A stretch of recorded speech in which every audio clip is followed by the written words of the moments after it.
வணக்கம் அன்பு நண்பர்களே, இன்றைய ஆயுதல் நிகழ்ச்சிக்கு உங்கள் அனைவரும் அன்போடு வரவேற்கிறேன். இலங்கை தமிழர் விவகாரம் காங்கிரஸ் செய்ய தவறியதும் பாஜக செய்ய வேண்டியதும் என்ற தலைப்பில் இன்றைய ஆயுதல் நிகழ்ச்சி விவாதிக்கிறோம். அமெரிக்கா கொண்டு வந்திருக்கக்கூடிய தீர்மானம், இலங்கையில் போர்க்கூட்டம் தொடர்பான விசாரணை நடக்க வேண்டும் என்று அமெரிக்கா கொண்டு வந்திருக்க தீர்மானம் மிகப்பெரிய ஒரு நெருக்குதலை இலங்கைக்கு ஏற்படுத்தும் என்றால் இலங்கையும் சேர்ந்து இந்த தீர்மானத்தை வரவேற்கிறோம் என்று சொல்லிவிட்டது.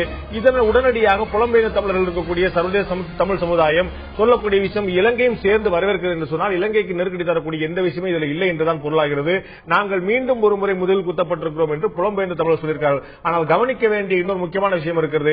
இலங்கையில் இருக்கக்கூடிய தமிழ் தேசிய கூட்டமைப்பும் கூட இந்த தீர்மானத்தை வரவேற்றிருக்கிறது. தமிழர்களுடைய இலங்கையில் இருக்கக்கூடிய வடக்கு மாநிலத்தில் இருக்கக்கூடிய தமிழர்களுடைய ஒட்டுமொத்த பிரதிநிதிகளாக இருக்கக்கூடிய தமிழ் தேசிய கூட்டமைப்பும் கூட இந்த தீர்மானத்தை வரவேற்றிருக்கிறது. மிக முக்கியமாக கவனிக்க வேண்டிய விஷயமா இருக்கிறது.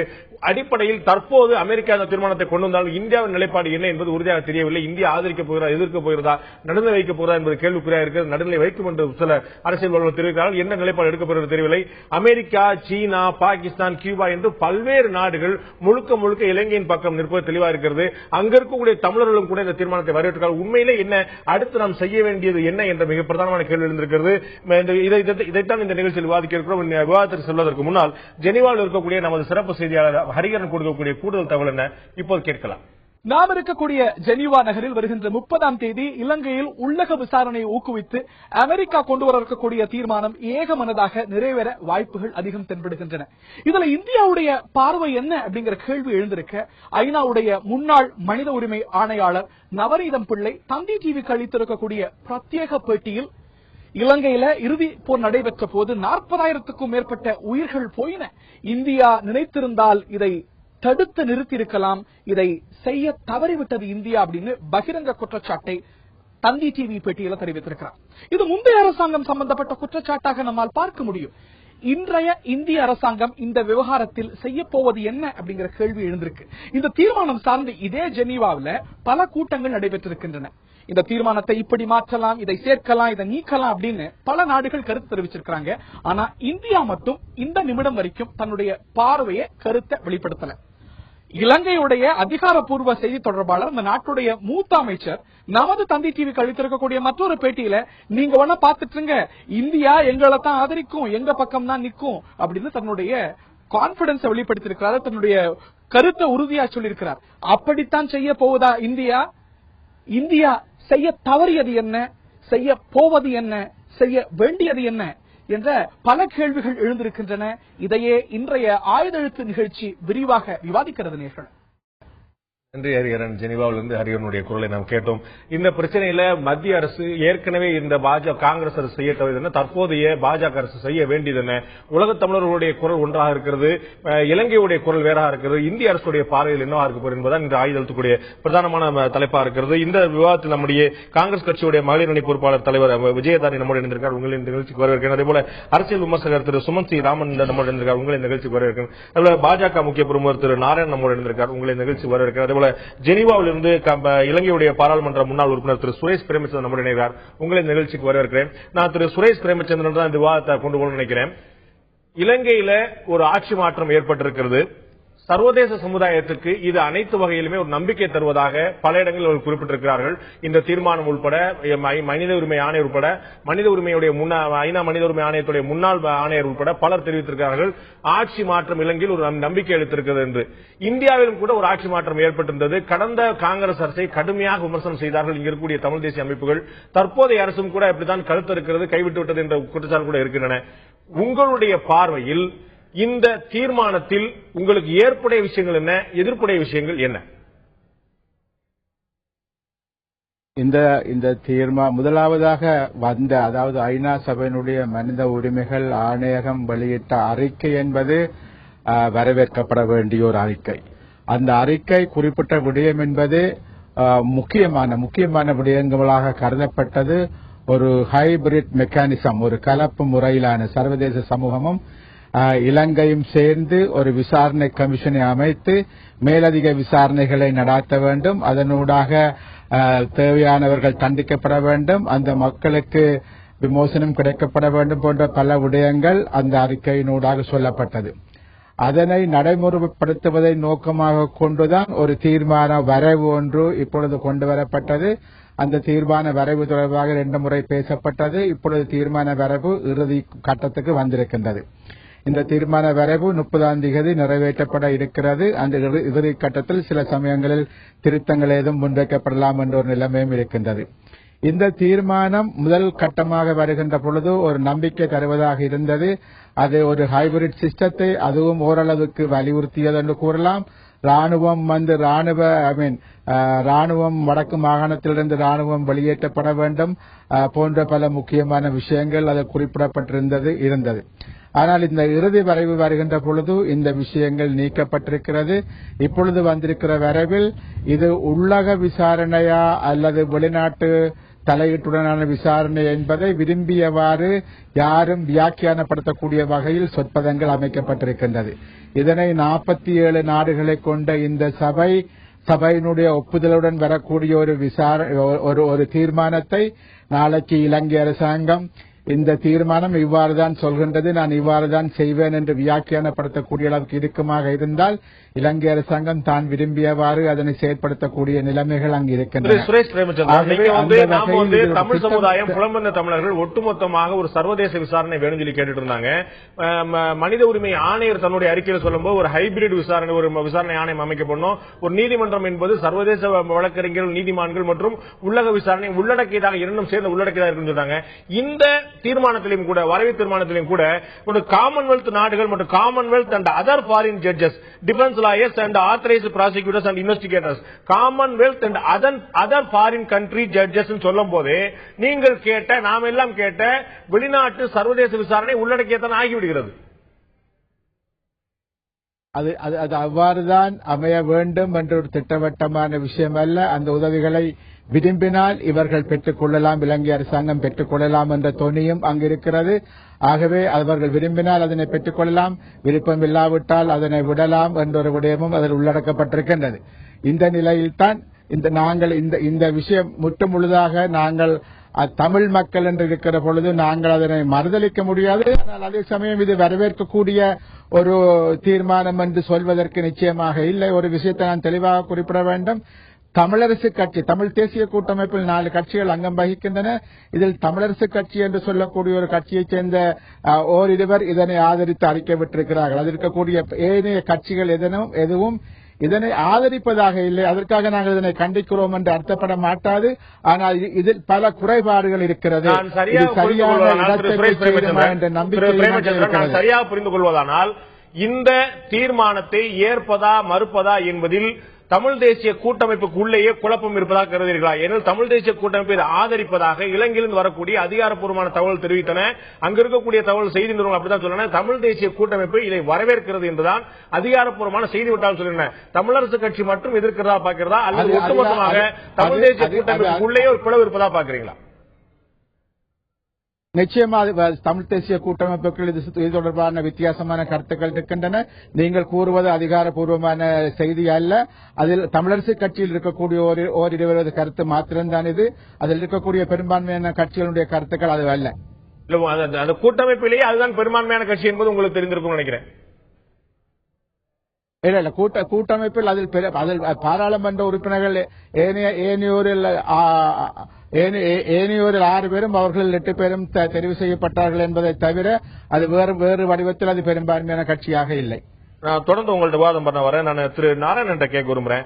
கடந்த முறை இந்த காங்கிரஸ் ஐக்கிய தேசிய முற்போக்கு கூட்டணி அரசு ஒரு கடுமையான விமர்சனத்துக்கு உள்ளானது. ஒரு போரை நடத்தியது இந்தியா தான், எல்லாம் துணை பண்ணாங்க, எல்லாம் பண்ணாங்கன்னு சொல்லிட்டு. ஆனால் ஆட்சி மாறிய பிறகு அதை விமர்சனத்தை தமிழகத்தில் இருக்கக்கூடிய பாஜக உள்ளிட்ட அனைத்து கட்சிகளும் காங்கிரஸ் மீது கடுமையான பழிச்சொற்களை தூற்றிய போது 1.5 ஆண்டுகள் மாறிவிட்ட பிறகு இலங்கை நிலைப்பாட்டில் இந்திய அரசு என்ன ஒரு மாற்றம் செய்திருக்கிறது? இந்திய அரசு அங்கே இருக்கக்கூடிய நம்முடைய தமிழ் தேசிய இயக்க தலைவர்களை, நம்முடைய அங்கே இருக்கக்கூடிய தமிழ் வல்லுநர்களை, அது தவிர இலங்கையில இருக்கக்கூடிய அந்த ஆட்சி மாற்றம் ஆன பிறகு அந்த ஜனாதிபதி மற்றும் பிரதமர் அத்தனை பேரிடமும் கலந்து ஆலோசித்து ஒரு நல்ல சூழ்நிலையை, அரசியல் சூழ்நிலையை உருவாக்கி அனைவரும் இன்புற்று அங்கு இருக்க வேண்டும் என்கின்ற ஒரு நல்ல வழியை ஏற்படுத்தி இருக்கிறது. உதாரணத்திற்கு நம்முடைய பிரதமர் நரேந்திர தாமோதர் தாஸ் மோடி அவர்கள் கூட யாழ்ப்பாணத்திற்கு சென்று அங்கே இருக்கக்கூடிய நீங்கள் சொல்வது எல்லாமே மறுவாழ்வு பற்றியும் புனருத்தாரணங்கள் பற்றியும் செய்ய வேண்டிய கடமைகள் பற்றியும். நான் கேட்பது அங்கு எல்லோரும் கூக்குரலிட்டுக் கொண்டிருக்கக்கூடிய போர்க்குற்றம் பற்றி, இனப்படுகொலை பற்றி, மனித உரிமை மீறல் பற்றி.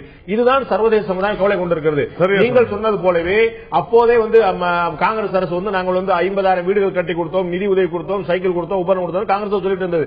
அது எல்லாமே மறுவாழ்வு பணிகள். அங்கு நடந்த குற்றத்துக்கான தீர்ப்பு என்ன, தீர்வு என்ன? அதாவது மிஸ்டர் பாண்டே, இதுல தொடர்ந்து நாம் அத்தனை பேரும் தொடர்ந்து இது குறித்து பேசிக் கொண்டிருக்கிறோம். ஆனால் கடந்த 1.5 வருடத்தில் அங்கே நடந்த ஆட்சி மாற்றத்திற்கு கூட அதிக காரணம் இந்தியா தான் என்பதை தொடர்ந்து நாம் பேசிக் கொண்டுதான் இருக்கிறோம். அனைவருக்கும் தெரியும். இது போன்ற ஒரு சூழ்நிலையை உருவாக்கியதே இந்த ஆட்சி வந்த பிறகுதான் என்பதை நாம் உணர வேண்டும். இலங்கையில ஒரு நிமிஷம், அண்டையில் இருக்கக்கூடிய ஒரு நாட்டில் ஆட்சி மாற்றத்தை ஏற்படுத்தக்கூடிய அளவுக்கு இன்ஃபுளுன்ஸா இந்தியா இருக்குமானால் அந்த இடத்துல போர்க்குற்றம் தொடர்பான விசாரணைக்கு இலங்கையை சம்மதிக்க வைப்பது உங்களுக்கு என்ன சிரமம் இருக்க முடியும்? ஒரு கடமையை, உங்களுக்கு தேவையில்லாத கடமையை நீங்கள் செய்ய துணிந்தீர்கள். உங்களுடைய கடமையாக ஒட்டுமொத்த தமிழர் நிர்பந்திக்கக்கூடிய ஒரு விஷயத்தை, அழுத்தம் கொடுக்கக்கூடிய விஷயத்தை அங்க போர்க்குற்றம், மனித உரிமை மீறல் பற்றி விசாரணை நடத்துங்க. அதுக்கு வாய் திறக்க மறுக்கல. எப்படி வாய் திறக்கலன்னு சொல்றீங்க?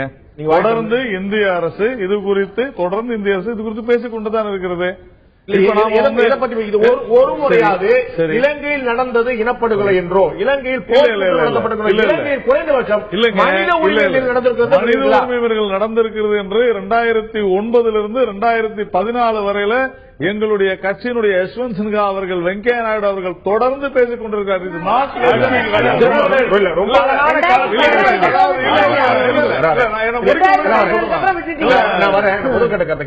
ரொம்ப அழகான கால குறியீடை விட்டீர்கள். நானுமே அதை அங்கீகரிச்சேன். கடந்த முறை நீங்கள் காங்கிரஸ் அரசை தூற்றுவதற்கு 2014 வரை பயன்பட்டது. நான் இப்ப கேட்கிறது, பதில் சொல்ல வேண்டிய இடத்துல கடமையாற்ற வேண்டிய இடத்துல இருக்குது பாஜக அரசு. இப்ப 2014 வரைக்கும் தவறா சொல்றீங்க. நவிப்பிள்ளை அவர்களுடைய ஸ்டேட்மெண்ட் படி இன்னைக்கு உங்க தந்தி தொலைக்காட்சி கொடுத்ததுல கூட மிக தெளிவாக அன்றைக்கு இருந்த அரசு நினைத்திருந்தால், காங்கிரஸ் அரசு நினைத்திருந்தால் தடுத்திருக்க முடியும். பாரதிய ஜனதா கட்சி இருந்திருந்தால், இல்லங்க, அன்னைக்கு பாரதிய ஜனதா கட்சி இருந்திருந்தால், ஆட்சியில் இருந்திருந்தால் அது போன்ற நிகழ்வு கண்டிப்பாக நடந்திருக்காது. நான் கேட்கிறேன், நீங்க சொல்ல திருநாராயணன், நீங்க சொல்ல. நான் கேட்கிறது, இந்த 1.5 வருஷத்துல உங்களால இலங்கையில ஆட்சி நீங்க, நான் மறுபடியும் சொல்றேன், நான் என்ன சொன்னது திருப்பி போட்டோம். அப்படி கூட ஆட்சி மாற்றத்தை ஏற்படுத்தியதே இந்தியா தான் என்கின்ற அளவிற்கு தான் செயல்பட்டிருக்கிறோம் என்பதை நான் உங்களுக்கு சொல்றேன். நாம அபிஷேக் லீகலா போய் அங்க போய் ஆட்சி மாற்றத்தை உருவாக்கணுன்றது கிடையாது. நல்லா புரிஞ்சுங்க. திரைமறைவுக்கு பின்னாடி திரைமறைவில் இங்க தொடர்ந்து பேசுறதா சொல்றேன். நீங்க உங்க தந்தி டிவியில போட்டதோட போட்டு பாருங்க. அதான் சொல்றேன், இந்தியா அத்தனை விஷயங்களும் செய்தது. அதற்கு பிறகு பிரதமரும் சரி, அந்த நாட்டினுடைய குடியரசுத் தலைவரும் சரி, நம்முடன் நல்ல ஒருவர் தான் இருக்கிறாங்க. இலங்கையில ஆட்சி மாற்றம் ஏற்படுத்துற அளவுக்கு இன்ஃபுளுன்ஸ் உங்களுக்கு இருக்கு. அங்க ஒரு விசாரணைக்கான இன்ஃபுளுன்ஸ் உங்களால் ஏன் ஏற்படுத்த? அதுதான் யுஎன்எச்ஆர்சி இப்ப சொல்லிருக்காங்க. விசாரணை வேணும். இப்ப யுஎன்எச்ஆர்சி இந்தியா சொன்னா போதுமா? மத்திய அரசோட நிலைப்பாடு இந்த டிஸ்கஷன்ல வரும். சாரி, நாடு பூரா ஆளுக்கு கட்சி பிரிவினை.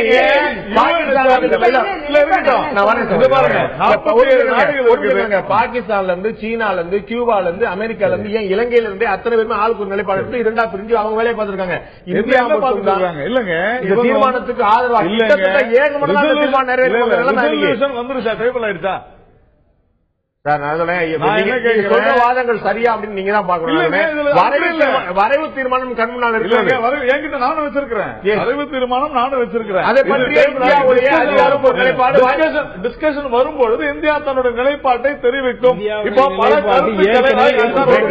பல கருத்துக்களை இலங்கை உட்பட, நம்முடைய தமிழ் தேசிய அமைப்புகள் உட்பட பல நாடுகளும் சொல்லிக் கொண்டிருக்கின்றன.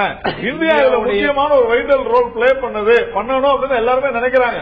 அப்போ இந்தியா எல்லாவற்றையும் பார்த்திருந்து சாதக பாதக அம்சங்களை ஆராய்ந்து கண்டிப்பாக இது குறித்து முடிவெடுக்கப்பட்ட விஷயம். அது பார்வை முடிவெடுத்தாங்க.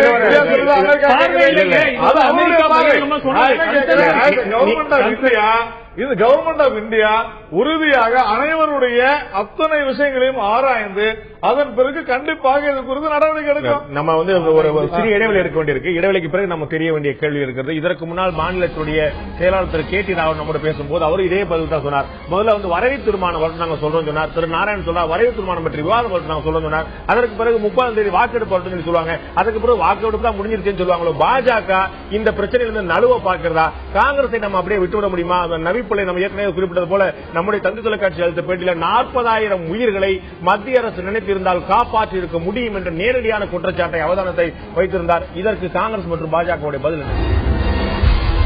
இலங்கை தமிழர் விவகாரம் காங்கிரஸ் செய்ய தவறியதும் பாஜக செய்ய வேண்டியதும் என்ற தலைப்பில் இன்றைய ஆயுதத்தை நிகழ்ச்சி விவாதித்துக் கொண்டிருக்கோம். நான் காங்கிரஸ் கட்சியை சேர்ந்த விஜயதானி அவர்கிட்ட கேட்க விரும்புகிறேன். நான் ஏற்கனவே இடைவெளிக்கு முன்னால் சொன்னது போல ஐநா மனித உரிமை ஆணையத்துடைய முன்னாள் ஆணையர் நவநீதம் பிள்ளை இலங்கையில நேரடியா போய் கள ஆய்வு மேற்கொண்டவங்க. அவங்க ரொம்ப தெளிவா தந்தி கழித்த பேர்ல சொன்னாங்க, மத்திய அரசு அப்போதைய மத்திய அரசு தன்னுடைய கடமையை செய்ய தவறிவிட்டதாக பார்க்கிறேன். அவர்கள் முனைந்து அழுத்தம் கொடுத்திருந்தால் குறைந்தபட்சம் 40,000 உயிர்களையாவது காப்பாற்றிருக்க முடியும். மிகப்பெரிய நம்ம சொன்னாங்க. அபிஷியல் ரெக்கார்ட்ல அவங்க இலங்கை சொல்லக்கூடிய அமௌண்ட் 40,000 பேர். நம்ம 1,50,000 பேர் நம்ம கருதுறோம். ஆனால் 40,000 ஊர்களை இந்திய அரசு நிறுத்தினால் காப்பாற்றிருக்க முடியும் சொல்றாங்க. இந்த கடமை தவறிய குற்ற உணர்வு காங்கிரசுக்கு இல்லையா? இல்ல, இதுல ரெண்டு விஷயம் நம்ம பார்க்க வேண்டும். முதலாவது நவநீதம் பிள்ளை அவர்கள் பொறுப்புல இருந்தப்ப இதை சொல்ல விட்டுட்டாங்க. இப்ப பொறுப்புல இருந்து சொல்ல முடியாது. பொறுப்புல இருந்தா சொல்ல முடியாது. பொறுப்புல இருக்கும்போது சொல்ல முடியாது. டெஃபினெட்லி இப்ப பொலிட்டீஷியனே கிடையாது. ஆனா இன்னைக்கு மனித உரிமைகள் ஆணையர் அந்த கமிஷனர் தைரியமா ஒரு கலப்பு விசாரணை வேணும் தைரியமா ஒன்னு முன் வைக்கிறார் இல்லையா? அவங்க சர்வதேச விசாரணை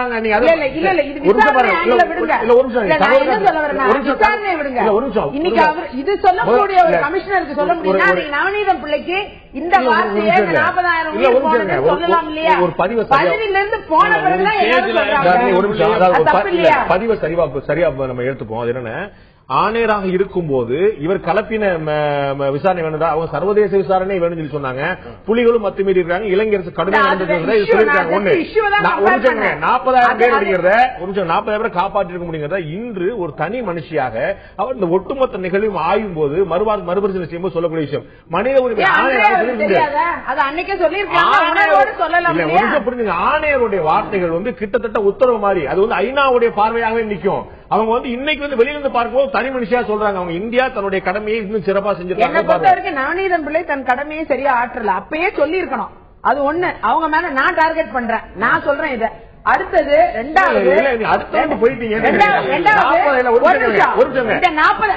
ஒரு விஷயம் சொல்லி முடிச்சிடுறேன். ஒரு முறை கேள்வி உள்வாங்க நீங்க பதிலுக்கு போங்க. என்ன கேள்வி? 40,000 உயிர்களை காப்பாற்றிருக்கலாம். திரு நாராயணன் சொல்றாரு, நாங்க ஆட்சி மாற்றத்துக்கு எங்க காரணமா இருந்தோம். நீங்க சொன்னீங்க நாங்க ஒட்டுமொத்த போர், நாங்க ஆயுதம் ஒரு போருடன் ஒரு ஆயுதம் கூட கொடுக்கல, நாங்க எல்லா விஷயம் அதெல்லாம் செஞ்சீங்க. நாங்க 50,000 வீடுகள் கட்டி கொடுத்தோம் எல்லாம் சொல்லிட்டு இருந்தீங்க. அப்ப உங்களுக்கு இந்த 40,000 உயிர்களை காப்பாற்ற முடியும்னு சொல்லலையா? எல்லா நல்லதுக்கும் நீங்க பொறுப்பு, கொள்ளதுக்கும் யார் பொறுப்பு? ஒரு நிமிஷம். அதாவது அந்த காலகட்டத்தில் போர் இறுதி கட்டத்தில் இவ்வளவு பேர் இறந்து போறாங்க. 2009 எலெக்ஷன் நடந்துட்டு இருக்கு. நீங்க எலெக்ஷன் பிரச்சாரத்துக்கு பிஸியா போயிட்டீங்க. யார் கையில ஆட்சி இருக்கு? பிரச்சாரத்துக்கு பிஸியா போயிட்டீங்க. சட்டம் என்ன? பாராளுமன்ற நிலவில் இருக்கா? கிடையாது. இந்த நாட்டுடைய சட்டத்தை பாருங்க. பாராளுமன்றம் நிலவில் இருக்க வேண்டும். அதே நேரம் மூத்த வழக்கறிஞர் எலெக்ஷன் டிக்ளேர் ஆயிடுச்சுன்னா பாராளுமன்றத்தை கூட்ட முடியுமா? பாராளுமன்றத்தை சொல்லுங்க. முடியாது. காபந்து பிரதமராக உங்களுடைய பிரதமர் காபந்து பிரதமருக்கு அவன் அவசியம் இல்ல. ஆட்சி கலைக்கப்படல. ஜனாதிபதி எடுக்க வேண்டிய முடிவை அன்றைய தினம் காங்கிரஸ் கட்சி எடுக்க முடியாது. அன்னைக்கு ஆட்சி கலைக்கப்பட்டிருந்ததா? கலைக்கப்படலனாலும் ஒரு எலெக்ஷன் டிக்ளேர் பண்ணிட்டா நேரடியாக இது போரை நிறுத்துவதற்கோ இல்ல போரை சொல்வதற்கோ அன்னைக்கு இருக்கிற ஆட்சிக்கு அன்னைக்கு எலெக்ஷன் நடந்துட்டு நேரம் அந்த நேரத்துல எப்படி இறந்து போவாங்கன்னு யாருக்கு தெரியும்? தொடர்ந்து நடந்துகிட்டு இருக்கிற விஷயம் அது இறுதிக்கட்ட போரா வந்து விட்டதுன்னு யாருக்குமே தெரியாது. திடீர்னு எல்லாம் நடக்குது. 2-3 நாள்ல எல்லாம் முடிச்சிருது. நீங்க அதான் பாக்கணும். நீங்க என்ன எல்லாரும் மறந்துருப்பாங்கன்னு நினைக்கிறீங்களா? இல்ல நீங்க அதனுடைய ஒரு இறுதி கட்டம் தெரியுமா யாருக்காவது?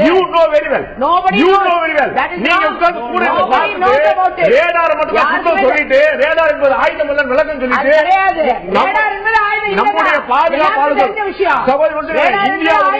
இந்தியாவுடைய பாதுகாப்பு ஆலோசகர் ஒவ்வொரு முறை அங்க போய் உட்கார்ந்து அங்க போய் எல்லாத்தையும் பேசி இருந்தாரு, அத்தனை ஆலோசனை நடத்தி இருந்தாரு.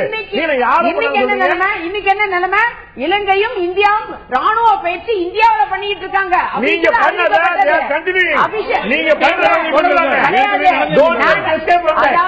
நாங்க பண்ணதை தடுக்க சொல்லி நீங்க செய்யாத எதையுமே பாஜக செய்யல. அப்படியே எதிர் விமர்சனம் நடந்தது எங்க மேல. ஏன் எங்க மேல எதிர் விமர்சனம் நடந்தது? அன்னைக்கு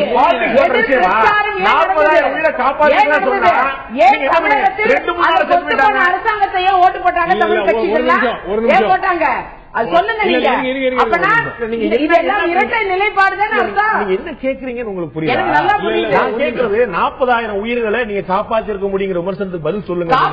நீங்க என்ன சொல்றீங்க? யாருக்கு தெரியும்?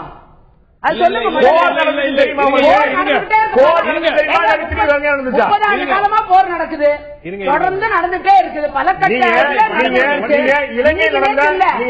இறுதிக்கட்ட போரை கேலி செய்கிறீர்கள் கிடையாது.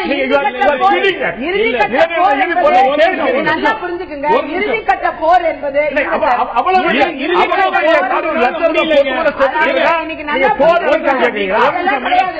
என்ன பேச விடுங்களேன் சார்.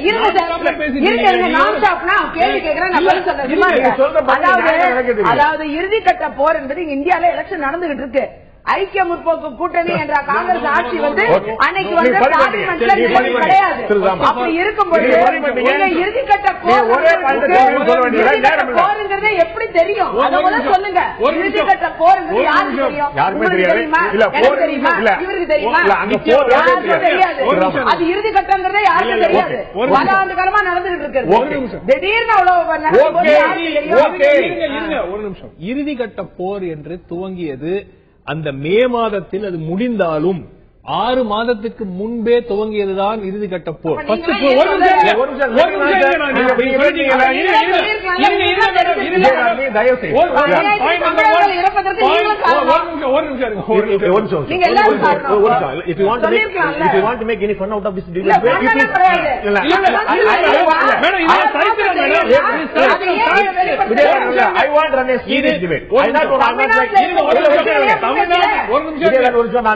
கண்டி பண்ண முடியும்.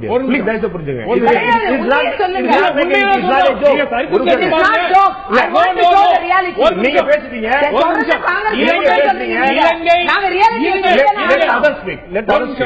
இலங்கை ராணுவத்தினுடைய முன்னேற்றம் ஒரு நாளைக்கு 50 கிலோமீட்டர் 60 கிலோமீட்டர் இல்ல, 2 கிலோமீட்டர் 3 கிலோமீட்டர் அளவுல போயிட்டு இருக்கு. புலிகள் தமிழர்களை உள்ளே அவங்க இருக்கிற கூடவே இழுத்துட்டு போறாங்க. அந்த இறுதிக்கட்ட போருக்கு இழுத்துட்டு போறாங்கிறது 2 மாத காலத்துக்கு முன்பே எல்லாருக்கும் தெரியும். இந்திய அரசுக்கும் தெரியும், நேஷனல் செக்யூரிட்டி அட்வைசர் MK நாராயணனுக்கும் தெரியும், எல்லாருக்கும் தெரிந்த விஷயம். சோ இது வந்து இந்தியா இந்த 40,000 எவ்வளவு அந்த எக்ஸாக்ட் எண்ணிக்கை உங்களுக்கும் தெரியாது, எனக்கும் தெரியாது. ஆனால் அந்த உயிர்களை காப்பாற்றி இருக்கலாம் இந்தியா நினைச்சால் என்றால் என்று நிச்சயமாக அவர் கூறுவதில் எந்த விதமான இந்தியா வந்து தன்னுடைய எல்லாருக்குமே தெரிஞ்ச விஷயம். நம்ம வந்து அதிகாரப்பூர்வமா நம்ம என்ன செஞ்சோம் என்ன செய்யலங்கிற தாண்டி இந்தியாவுக்கு வந்து ஸ்ரீலங்கால ஒரு நல்ல இன்ஃபுளுன்ஸ் உண்டு அப்படிங்கிற எல்லாருக்குமே தெரியும். அங்க கவர்மெண்ட் வந்து பெரிய அளவுல வந்து நம்ம பிரஷர் கொடுக்க முடியும். இந்த இடத்துல எந்த விதமான அழுத்தமும் கொடுக்கல அப்படிங்கிறதா ஒட்டுமொத்த தமிழகத்தின் பார்வை. காரணம் பாருங்க, மிக முக்கிய காரணம் என்னை பொறுத்த வரைக்கும் அதுக்கு நான் காரணம் சொல்வதே வந்து தமிழ்நாட்டில் இருக்கிற அரசியல் கட்சிகள். ஏன்னா அந்த டிஸ்டிங்ஷன் விடுதலை புலிகளுக்கு அப்பாற்பட்டு இலங்கை தமிழர்கள் என்று ஒரு அமைப்பு இருக்கிறதுங்கிறது அந்த டிஸ்டிங்ஷன் அவங்க கொண்டு வரவே இல்லை. எப்போ பார்த்தாலும் என்ன பண்ணாங்க, புலிகளுக்கு ஆதரவாக தான் பேசிட்டு இருந்தாங்களே தவிர தமிழர்கள் புலிகள் செய்யும் தவறுகளையும் நாங்கள் கண்டிக்கிறோம் நீங்க சொல்லியிருந்தாங்கன்னா இந்திய அரசுக்கு ஒரு ஹேண்டில் கிடைச்சிருக்கும். இலங்கை பாருங்க, எங்களுடைய தமிழ்நாட்டில் இருக்கிற புலிகளை ஒரு நிமிஷம். இப்ப இன்னைக்கு இருக்கக்கூடிய விசாரணையும் சரி, புலிகளுடைய தவறை சேர்த்து விசாரிக்கிறது அமெரிக்காவோட சேர்க்கப்பட்டிருக்கு. இங்க இருக்கக்கூடிய தமிழ் அமைப்புகள் ஒரு தமிழர்களுடைய பார்வையா பிரதிநிதியா இருக்கும் போது இலங்கையில் நடக்கக்கூடிய அநீதியை தட்டி கேட்பாங்களா? அவங்க தான் EPL தான் சொன்னாங்க, டெலவும் தான் சொன்னாங்கன்னு சொல்லிட்டு அதான் பேசிட்டு இருக்காங்களா? பிரதானமா இருக்கக்கூடிய ஒரு அரசு உங்களுக்கு தெரியும், ஒரு அரசு செய்யக்கூடிய ஒரு திட்டமிட்ட செயலுக்கும் ஒரு அமைப்பு செய்யக்கூடிய செயலுக்கும் பிரச்சனை என்னன்னா இந்த இறுதி கட்ட போரில் இந்தியா வந்து எதுவும் பேசாமல் இருந்த காரணமே அதுதான். ஏன்னா அவங்களுக்கு வந்து அந்த பேசுற லீவரேஜ் வந்து இங்க இருக்கிற கட்சிகள் கொடுக்கவில்லை. ஏன்னா அந்த டிஸ்டிங்ஷன் இல்ல. LTTE வேறு, இலங்கை தமிழர்களுக்கு என்டிடிக்கு அப்பாற்பட்டு இலங்கை தமிழர்கள் ஒரு அமைப்பும் இருக்கிறது என்ற அந்த வித்தியாசம் கொண்டு அதாவது புலிகளை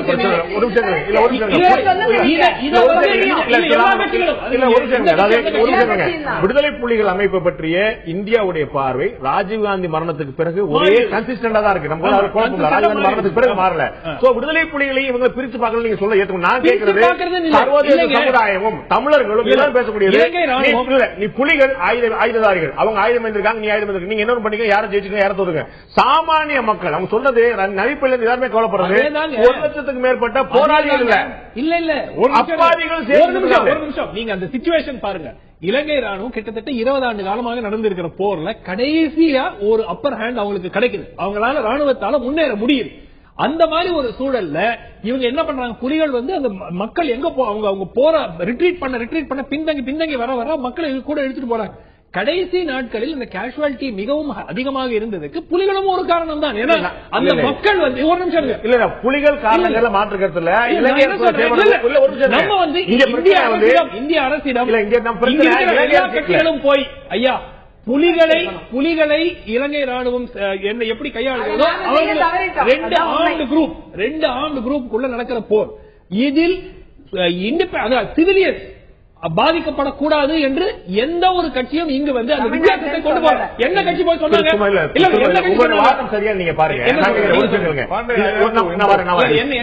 தமிழ்நாட்டில் இந்தியாவில் இருக்கக்கூடிய ஏதாவது ஒரு கட்சி நீங்க வந்து யாருனாலும் பண்ணிக்கங்க என்ன பண்ணீங்க எல்லாருடைய ஒரே குரலும் கருணாநிதியில இருந்து வைகோல இருந்து ராமதாஸ்ல இருந்து சீமான்ல இருந்து திருமலை அத்தனை ஒரே குரலும் அப்பாவி தமிழ் மக்கள் பற்றியதாகத்தான் இருந்தே தவிர விடுதலை புலிகள் வெளியே யாரும் சொல்லல. விடுதலை புலிகளுக்கு ஆதரவாகவும் குரல்கள் கொடுக்கப்பட்டது இல்லையா? இறுதி போர் கட்டத்தின் பொழுதும் புலியுடைய ஆதரவு நிலைப்பாடு வேற, சாமானியர்கள் சாகட்டும் யாராவது சொன்னாங்களா? நீங்க விடுதலை புலிகளுக்கு ஆதரவாக இறுதி வரை பேசிக் கொண்டிருந்ததால் தான் அவர்கள் செய்த தவறுகளையும் இந்த டிஸ்டிங்ஷன் செய்யப்படாததால் தான் அந்த இன்னசென்ட் சிவிலியன்ஸ் என்னுடைய கேள்வி என்னன்னா, புலிகள் அத்துமீறினார்களா இளைஞர் அத்துமீறிதா என்பதல்ல, இரண்டு பேருமே அத்துமீறிட்டாங்கிறத குற்றச்சாட்டு தொடர்ந்து வலுவாக்கப்படும். என்னுடைய கேள்வி, இந்திய அரசு செய்திருக்கக்கூடிய நிலை, எடுத்திருக்கக்கூடிய நிலை, செய்திருக்கக்கூடிய செயல் அது செவ்வனே செய்யப்பட்டதா? இந்தியாவுக்கு நீ சொன்ன மாதிரி போர் காலத்தில் போர் நடக்கும் போது நம்முடைய ராணுவ தளபதிகள் அங்கு இருந்தார்கள், அவர்கள் வியூகம் ஒத்து கொடுத்தார்கள், அவர்கள் ரேடார் கருவி கொடுத்தாங்க, நம்முடைய பாதுகாப்பு ஆலோசனை அங்க உட்கார்ந்து இவ்வளவு நடந்துச்சு. இந்திய அரசினுடைய நிலைப்பாடு புலிகள் அமைப்பு அழிக்கப்பட வேண்டும் என்று இந்திய அரசு முடிவு எடுத்து விட்டது. அது தெரிந்த விஷயம். அதனால நீங்க வந்து திருப்பி ஆதரவா பேசும்போது மத்திய அரசு என்ன நினைக்குது, நாங்க ஏற்கனவே முடிவு எடுத்தாச்சு. காங்கிரஸ் அரசாக இருக்கட்டும், பிஜேபி அரசாக இருக்கட்டும், பெரிய மாற்று கருத்து இல்லை. இரண்டு மத்தியில யார் ஆட்சி செய்தாலும் இலங்கையை எப்படி பார்க்கிறாங்களோ அதுல பெரிய வித்தியாசம் இல்லை. நான் கேட்கறது எம்கே நான் அங்க போய் உட்கார்ந்து இருக்கும் போது, நம்முடைய ராணுவ தளபதிகள் அங்க போய் உட்கார்ந்து இருக்கும் போது அவங்க ஒரு வார்த்தை அப்பாவிகளை கொல்லாம நம்ம வியூகம் சொல்லிருக்கலாமா கேள்வி. நீங்க புலியை கொடுங்க, நீங்க சொன்ன ஒரு உதாரணத்துக்கு சொல்றேன். ஹைபோதெட்டிக்கலா இங்க இருக்கிற கட்சிகள் எல்லாம் விடுதலை புலிகளுக்கு ஒரு ரிக்வெஸ்ட் டு சரண்டர், ஒரு உதாரணத்துக்கு ஒரு பேச்சுக்கு சொல்றேன், இந்த மாதிரி செஞ்சிருந்தாங்கன்னா இந்த உயிர்கள் காப்பாற்றப்பட முடியுமா முடியாதா? ஒரு உதாரணத்துக்கு யாராவது கேட்டாங்க,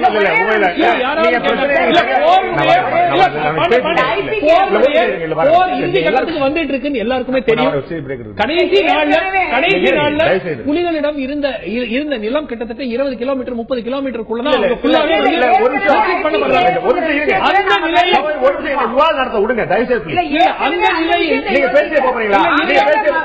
அந்த நிலையில்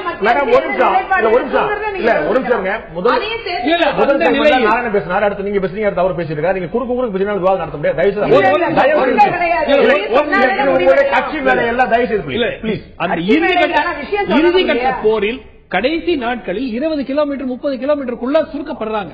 அந்த மாதிரி ஒரு சூழலில் இங்க இருக்கிற கட்சிகள் மத்திய நல்ல உறவை நாங்கள் பயன்படுத்திக் கொண்டு அவர்களை சரணடைய வைக்கிறோம், இல்ல சரணடைய கேட்கிறோம், இல்லாட்டி ட்ரூஸ் ஆஃப் சம் கைண்ட். திரு ராமன், ஒரு நிமிஷம் கேளுங்களேன். விடுதலை புலிகளுடைய கோரிக்கையை தூக்கி பிடிக்க ஆட்கள் உண்டு, அவர்களுடைய கோரிக்கையை நீட்டி செய்ய ஆட்கள் உண்டே தவிர இவர்கள் சொல்வதை புலிகள் கேட்பாங்க எப்படி நம்புறீங்க? முதல்ல நெடுமான் சொன்னா வித்ரா பண்ணிடுவாரா? அவங்க கேட்பாங்க கேட்க மாட்டாங்கன்னு சொல்ல. இந்திய அரசு ஏன் அழுத்தமாக இந்த பிரச்சனையில் தலையிடவில்லைங்கிறதுக்கு காரணம் நான் சொல்றேன் தவிர நான் இவங்க தான் இது பண்ணிருக்கணும் அதை பண்ணிருக்கணும் நான் சொல்லல. ஏன் நீங்க கேக்குறீங்க, ஏன் இந்திய அரசு சும்மா இருந்தாங்க அந்த டைம்ல? 40,000 உயிர்கள் பறிக்கப்பட்ட பொழுது, அப்பாவிகள் கொல்லப்பட்ட போது ஏன் இந்திய அரசு சும்மா இருந்தாங்கிறதுக்கு எக்ஸ்பிளனேஷன் கொடுக்கறனே தவிர நான் இதுதான் செஞ்சிருக்கணும், புலிகளை சரணடைய சொல்லணுங்கிறது நான் சொல்லல. சொல்லியிருந்தால் இந்த distinction between LTTE and Sri Lankan Tamil population, civilian population, அது தமிழ்நாட்டில் இருக்கிற கட்சிகள் வலுவாக மத்திய சர்க்காரிடம் போய் முறையிட்டு இருந்தால் நிச்சயமாக மத்திய அரசினுடைய அணுகுமுறை வேற மாதிரி இருந்தது. இதுக்கு மேல தமிழக அரசு தமிழக மக்கள் எந்த மாதிரி அழுத்தம் கொடுத்திருக்க முடியும் கேள்வி. தமிழக மக்கள் ஒரு மிக 2009 காலகட்டத்தில் மிகப்பெரிய கொந்தளிப்பாக இருந்தது. ஒரு பல மனித உயிர்கள் கூட தீக்கிரையான அந்த அளவுக்கு தீக்குளிச்சு இருந்தாங்க. இவ்வளவுக்கு மேல ஒரு அழுத்தம் எப்படி கொடுக்க முடியும் கேள்வி எழுது. கடந்த ஆட்சி இவ்வாறு செய்தது என்ற குற்றச்சாட்டு வைக்கப்பட்டால் இந்த ஆட்சி அவருடைய எதிர்பார்ப்பு என்ன? அமெரிக்கா இலங்கைக்கு அந்த தீர்மானத்தில் பல்வேறு பாராட்டுதல்களை பத்தியாக தெரிவித்திருக்கிறது. ஒவ்வொரு பத்தியும் ஆரம்பிக்கும் போதே இலங்கையை பாராட்டுகிறோம், இலங்கையை பாராட்டுகிறோம் ஆரம்பிக்கிறது. அப்படி பாராட்டு உரையோடு ஆரம்பிக்கக்கூடிய இந்த தீர்மானம் நிறைவேற்றப்பட்டால் ஏதேனும் பலன் கிடைக்குமா? இலங்கை தமிழர் விவகாரம் காங்கிரஸ் செய்ய தவறியதும் பாஜக செய்ய வேண்டியதும் என்ற தலைப்பில் இன்று ஆயுதல் நிகழ்ச்சி விவாதித்துக் கொண்டிருக்கோம். நான் முன்னாள் நாடாளுமன்ற உறுப்பினர் இலங்கையைச் சேர்ந்த திரு சுரேஷ் பிரேமச்சந்திரன் கேட்க விரும்புகிறேன். ஏற்கனவே கடந்த அரசுகள் மீதான விமர்சனங்கள் ஒரு பக்கம் இருக்க, இந்த அரசு தற்போதைய இந்திய அரசு இதுல என்ன மாதிரி நிலைப்பாடு எடுக்க வேண்டும் என்று நினைக்கிறீர்கள்? இலங்கையில் இருக்கக்கூடிய தமிழ் அமைப்புகளை சில நீங்களே சொன்னது போல ஒரு பிளவு இருந்தாலும் கூட, மாறுபட்ட பார்வை இருந்தாலும் கூட, ஒரு பக்கம் ஆளுக்கு ஒரு நிலைப்பாடு இருக்கிறது. இலங்கை அரசு இந்த தீர்மானத்தை வரவேற்று விட்டது. அமெரிக்கா இதுக்கு பாராட்டு மழை பொழிந்திருக்கிறது. இந்திய அரசு இந்த கட்டத்தில் என்ன செய்ய வேண்டும் என்று எதிர்பார்க்கிறீர்கள்?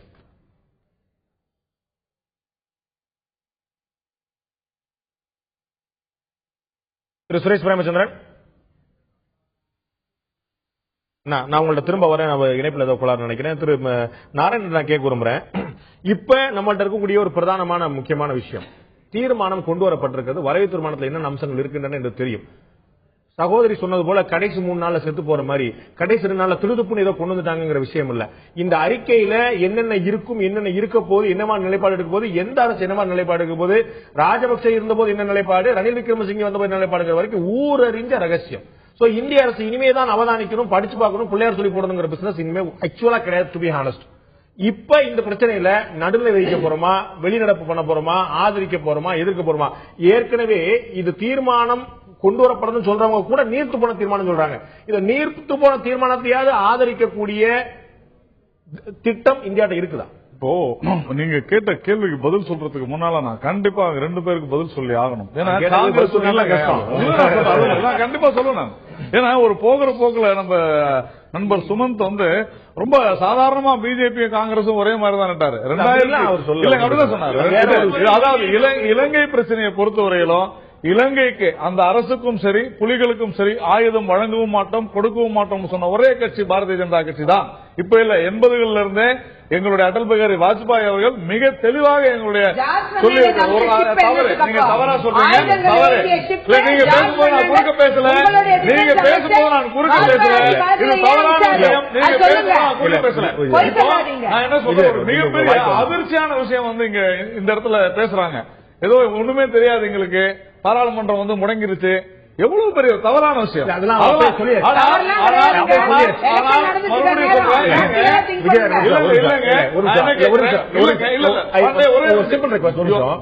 மாத்தி மாத்தி நம்ம போகும்போது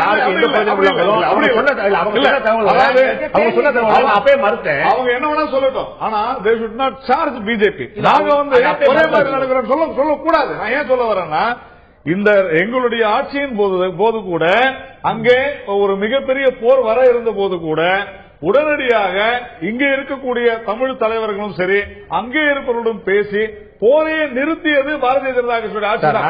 அது உண்டா இல்லையா? அப்போ நான் என்ன கேட்கிறேன்,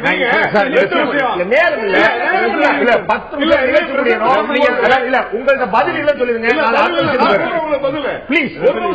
என்ன கேட்கிறேன், போருக்கு முன் போருக்கு பின்னு தான் நீங்க பார்க்கணும்.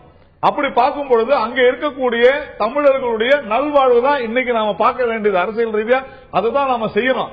அதை விட்டுட்டு நீங்க வந்து இவங்க காங்கிரஸ் இருந்த போது செஞ்சாங்க, பிஜேபி அதே பாதையில போகுதுன்னு தப்பு. நான் மறுபடியும் சொல்றேன், பிஜேபி ஆட்சி நடந்திருக்காது, பிஜேபி ஆட்சி நடந்திருக்காது. ரவி பிள்ளை அவங்க சொன்னது வந்து முற்றிலும் சரி. காங்கிரஸ் அரசுடைய தவறான அந்த இடத்துல நடந்துச்சு.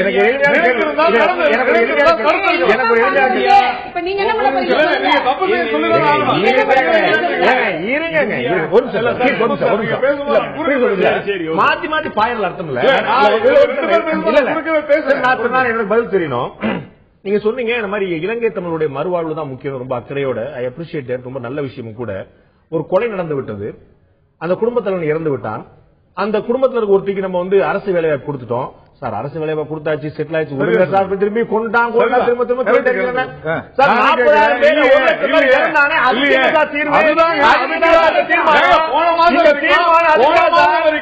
இந்த UNHRC சரியான விஷயத்தை சொல்லணும்னு எல்லாரும் தானே சொல்லிக்கிட்டு இருந்தாங்க.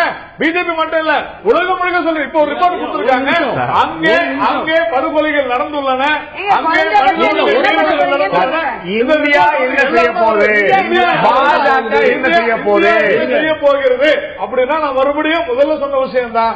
இந்த விஷயம் விவாதிக்கப்படும் பொழுது அனைவரும் என்ன செய்கிறார்கள், என்ன சொல்கிறார்கள் என்பதை பார்த்து நம்முடைய தமிழ் தேசிய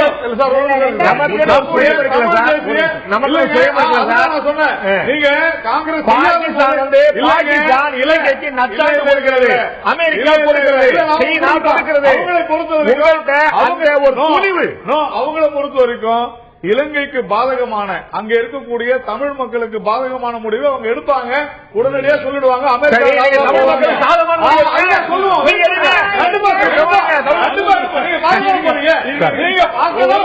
பிரதமர் நரேந்திர மோடி அவர்கள் இலங்கை பாராளுமன்றத்தில் வெற்றிகரமாக பயங்கரவாதத்தை ஒழித்து கட்டி சப்போர்ட் பண்ணலையே.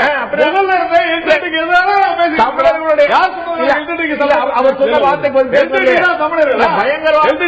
பயங்கரவாதத்தை ஒழித்த பாராட்டிய பாஜக நரேந்திர மோடி அவர்கள் தமிழர்கள் கொல்லப்பட்டது கண்டனம் தெரிவித்தீங்களா?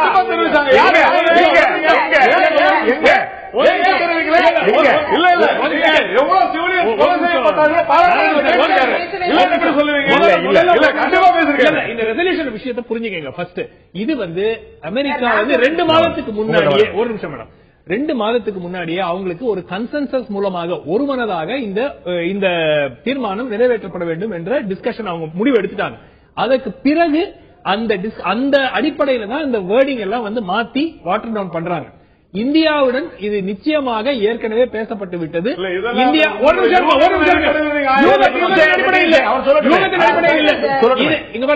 ஒருமனதாக இந்த ரெசல்யூஷனை கொண்டு வரணும்னு அமெரிக்கா வந்து முடிவெடுக்கும் பொழுது, India is the most important player in this region. இந்தியாவோட கேட்காமையே பேசாமையே அமெரிக்கா அந்த ரெசல்யூஷனை போடுவாங்களா? நிச்சயமா. ஆனால் இது வரவேற்கத்தக்க வேண்டிய ஒரு தீர்மானம். ஏன்னா அவங்க இலங்கையை ஒரு லெவலுக்கு மீதி பிரஷர் பண்ணாமல் 6-7 விஷயங்கள் அதை கொண்டு வந்திருக்காங்க உள்ள. அது போறதுக்கு நிறைய நேரம் ஆகும். அதெல்லாம் மிக முக்கியமான விஷயம். 6 மாதம் கழிச்சு இதை வந்து மானிட்டர் பண்ற UN, the same high commissioner will monitor this, give a report in 6 months. Verbal report வாயால வந்து என்ன நடக்குதுன்னு சொல்லுவார். ஜூன் 2016 மார்ச் ஏப்ரல் மீட்டிங்ல. அதுக்கு பிறகு செப்டம்பர் அக்டோபர் மீட்டிங்ல 34வது செஷன்ல அறிக்கையை கொடுக்க போறாரு. சோ இது வந்து இலங்கைக்கு வந்து அப்படியே வந்து ஓபனா விட்டுட்டு நீங்க என்ன வேணா பண்ணிக்கங்கன்னு சொல்றது இல்ல. ஒரே கன்செஷன் என்ன கொடுத்திருக்காங்க, மேண்டேட்டரியாக நீங்க வெளிநாட்டுல இருந்து ஆளுங்களை போடணும், ஜட்ஜா போடணும்ங்கறது மட்டும் நீக்கி இருக்காங்களே தவிர அது வேணுங்கிற பார்வை மீதி எல்லாம். சுரேஷ் பிரமச்சந்திரன் வந்து கேட்க விரும்புறேன். இடைவெளிக்கு முன்னாடி நான் கேட்ட விஷயம் தான், இந்திய அரசு தற்போது என்ன செய்ய வேண்டும் என்ற எதிர்பார்ப்பு உங்களிடம் இருக்கிறது. தமிழர்கள்ட்டே ஒரு மாறுபட்ட நிலைப்பாடு, வித்தியாசமான நிலைப்பாடு அங்க இருக்கக்கூடிய தமிழ் அமைப்புகள்ட்டே இருக்குது.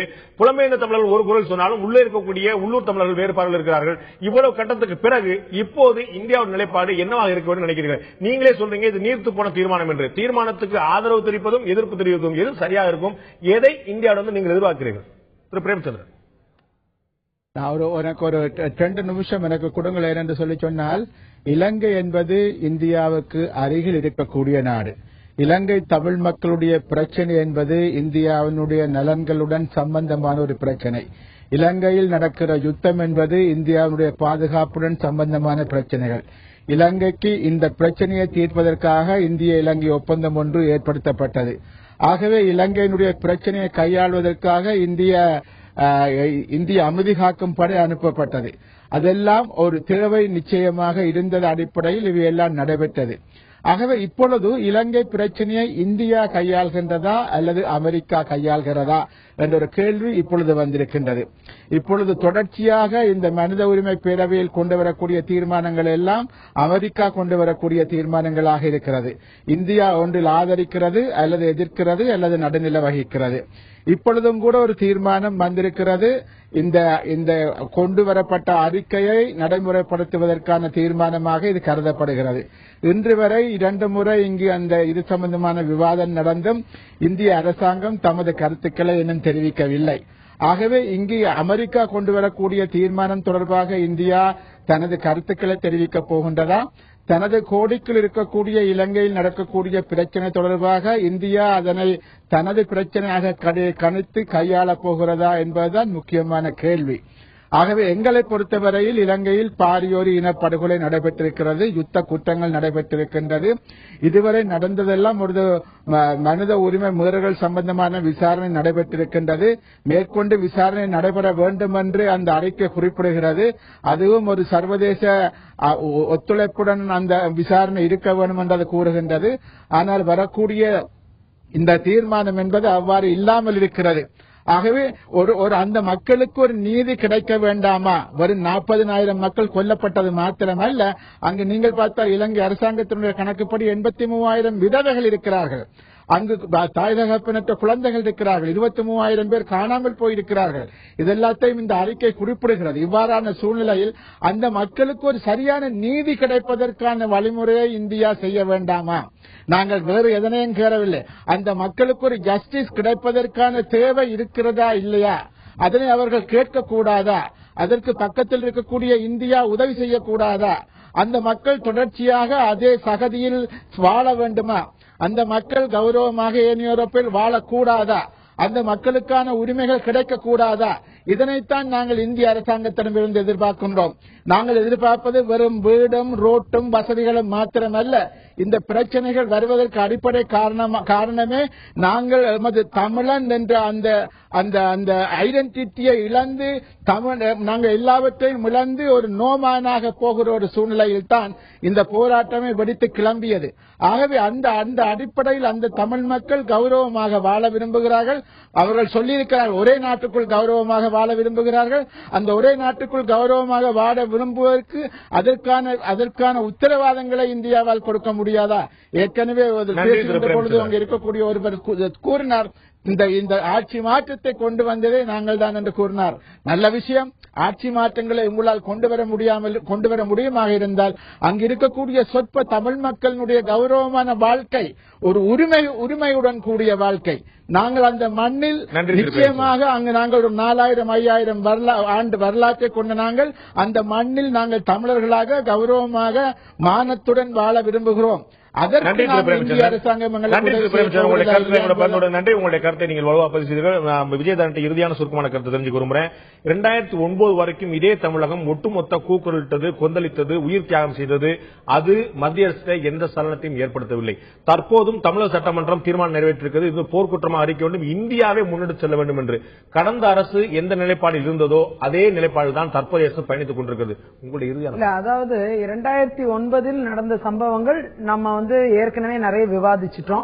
2013 ஐக்கிய முற்போக்கு கூட்டணி காங்கிரஸ் ஆட்சி இருந்த காலத்துல பாத்தீங்கன்னா ஒரு நம்முடைய தீர்மானமாக, இந்தியாவின் தீர்மானமாக அதை எடுத்துச் செல்வதற்காக ஒரு ஆல் பார்ட்டி அனைத்து கட்சி கூட்டம் நடைபெற்றது. அந்த கூட்டத்தில் பாரதிய ஜனதா கட்சி, இரண்டாம் பெரிய கட்சி, வெளிநடப்பு செய்துவிட்டது. அன்னைக்கு நம் பாராளுமன்றத்தில் இந்த தனி தீர்மானத்தை நம்முடைய தீர்மானமா எடுத்துச் செல்வதற்கான வாக்கெடுப்பில் நம்முடைய பாராளுமன்றத்தில் நாம் அதை கொண்டு வந்து அதை முன்வைத்திருந்தால் அன்னைக்கு அது முடிஞ்சிருக்கும் பிரச்சனை. ஆனால் அதற்குண்டான வாய்ப்பு எங்களுக்கு கிடைக்கவில்லை. அன்னைக்கு எங்களுக்கு பெரும்பான்மையும் கிடையாது. நாங்க கூட்டணி அரசாங்கம். பெரும்பான்மைக்கு எந்த சம்பந்தமும் இல்லைன்னு உங்களுக்கு தெரியும். நீங்க சட்டத்தை நிறைவேற்றல, நீங்க எதையோ கொண்டு போயிட்டு இருக்கீங்க. தீர்மானத்துக்கும் பெரும்பான்மைக்கு எந்த சம்பந்தமும் கிடையாது. சொல்லி முடிச்சிருக்கேன். தவறான தகவல்களை கொண்டு போய் 2013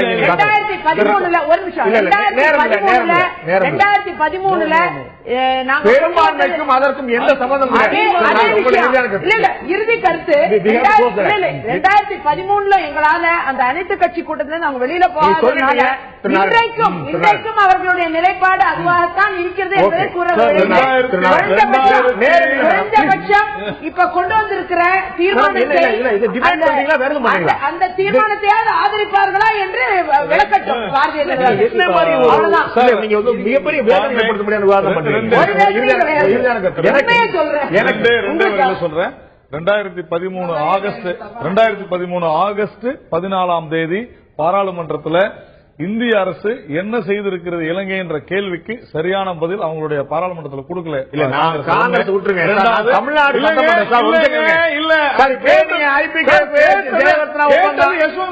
யோகி ஆதித்யநாத் தமிழ்நாடு சட்டமன்றம் தீர்மானம் நிறைவேற்றிருக்கிறோம். நாங்களும் வரவேற்றிருக்கிறோம். மத்திய அரசு ஒரே நாட்டுக்குள் கௌரவமாக வாழ வேண்டும். நம்ம முன்னாலும் சொல்லி முடிச்சாச்சு. பாரதிய ஜனதா கட்சியுடைய அரசு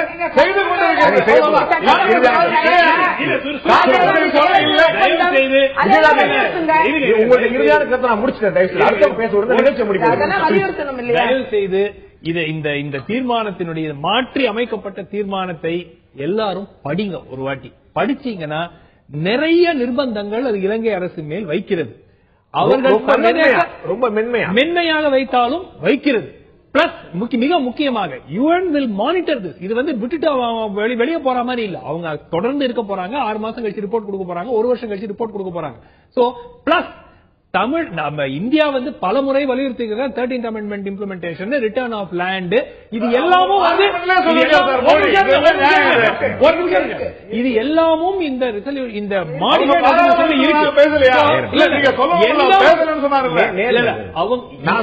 இலங்கை அரசு முன் வந்து இதுக்கு வந்து அவங்க கோ ஸ்பான்சர் பண்றாங்கன்னா அது வரவேற்கத்தக்க விஷயம். இந்தியா இதை ஆதரிக்க வேண்டும். அமெரிக்கா இது ஒருமனதாக இது பாஸ் ஆகணும். நிச்சயமாக திஸ் இஸ் நாட் ஐடியல். இதுதான் பெஸ்ட் ரெசல்யூஷன் இல்லை நடந்ததுக்கு ஏற்கனவே. ஆனா மிக முக்கியமாக தமிழ் தேசிய கூட்டமைப்பு அவங்க TNA வந்து இதை வெல்கம் பண்ணிருக்காங்க as the first step. அவங்க வந்து இது இறுதியாக நிறைய இருந்தாலும் இந்தியாவுடைய பங்களிப்பு மிக பிரதானமாக இருக்கிறது. ஒட்டுமொத்த உலகமும் சர்வதேச சமுதாயம் இந்தியாவுடைய பங்களிப்பு என்ன என்று எதிர்பார்த்து கூட இந்த நிச்சயமாக இந்த தெற்காசிய பிராந்தியத்தில் இந்தியாவுடைய பங்களிப்பு, இந்தியாவுடைய ஆளுமை எவ்வளவு வலுவானது என்று எல்லோருக்குமே தெரியும். இந்தியா என்ன செய்யப்படுவது பொறுத்திருந்து பார்க்க வேண்டிய விஷயம். எப்படி பார்த்தாலும் இந்த தீர்மானம், அமெரிக்கா கொண்டு வந்த தீர்மானம் என்பது ஒரு மிகப்பெரிய பெரும் பாதையுடைய ஒரு ஆரம்ப புள்ளி. சரியான பாதையில் பயணிக்க போகிறதா? அடுத்து 2017 மார்ச் மாதத்தில் இந்த தீர்மானம் வந்து இந்த வரைவு அறிக்கை வந்து ஒட்டுமொத்தமான அறிக்கை தாக்கல் செய்யப்படும் போது எந்த மாதிரி தகவல் பரிமாறப்பட்டு நியாயமான விசாரணை நடந்தா என்பதெல்லாம் பல கட்டங்களாக பார்த்தறிய வேண்டிய விஷயங்கள். இந்த பாதை சரியான புள்ளியில் துவங்கி இருக்கிறதா என்று பொறுத்திருந்து பார்ப்போம். இந்த நிகழ்ச்சியில் கலந்து கொண்டு கருத்து விருந்தினர்கள் 4 பேருக்கும் நன்றி. பார்த்த உங்களுக்கும் நன்றி நண்பர்களை. மீண்டும் இன்னொரு நிகழ்ச்சி சந்திப்போம். அதுவரை நன்றி, வணக்கம்.